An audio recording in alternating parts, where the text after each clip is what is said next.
ठीक है, अगले क्वेश्चन को देखते हैं। अगला क्वेश्चन हमसे कह रहा है, a bomb at rest has a mass 60 kg।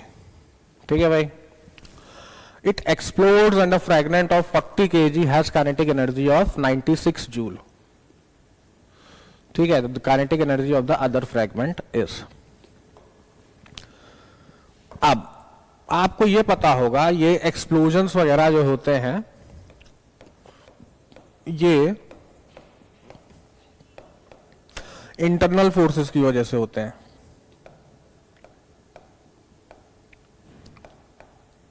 ठीक है, तो इंटरनल फोर्सेस की वजह से होते हैं, तो हमारा मोमेंटम जो है वो कंजर्व रहता है।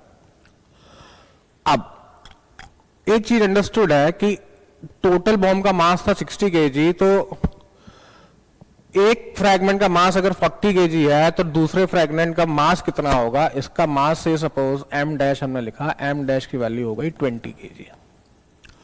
निकलने के बाद हमें इसकी स्पीड नहीं पता, हमने कहा वो स्पीड v डैश है। ठीक है, अब मोमेंटम कंजर्व अगर हम कराएं तो p इनिशियल हमारा 0 है, तो इसलिए p फाइनल वो भी हमारा 0 होगा। हमको काइनेटिक एनर्जी से मतलब है which is a scalar quantity, तो हम स्पीड के मैग्नीट्यूड में इंटरेस्टेड हैं।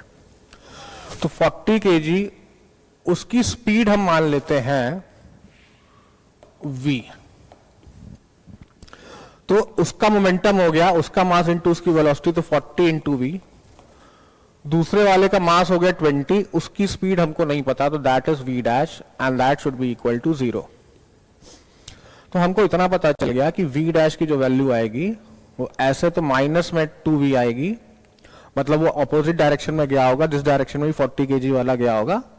लेकिन अगर हम स्पीड वाइज देखें तो v डैश का जो मैग्नीट्यूड है वो 2v के बराबर है।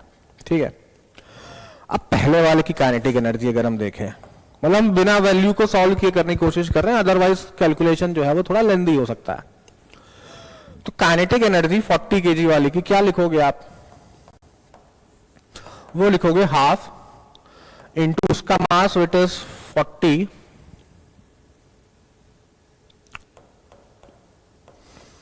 इंटू उसकी स्पीड विच इज v का स्क्वायर, हाफ mv स्क्वायर। वो हमको कह रहा है ये 96 जूल है। तो काइनेटिक एनर्जी 20 kg वाले की कितनी होगी? तो that will be half into 20 into 2v का स्क्वायर, क्योंकि उसकी स्पीड हम लोगों ने मैग्नीट्यूड वाइज डबल निकाली है। तो दैट इज एक्चुअली, ये 2 का स्क्वायर बन जाएगा 4। ठीक है, बात को समझना बेटा। तो इसको हम लिखते हैं half into 4 into 20v square. ठीक है, या इसको अब ऐसे लिख लेते हैं हाफ या 2 into half into 40v square, क्योंकि वो ऊपर आ रहा है।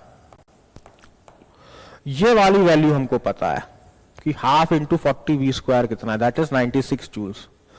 तो इसलिए इसकी काइनेटिक एनर्जी चाहिए होनी चाहिए 2 into 96 joules, that is equal to 192 joules. ठीक ना, तो बिना हमने वैल्यूज को निकाले इसको इजिली सॉल्व करवाने की कोशिश की।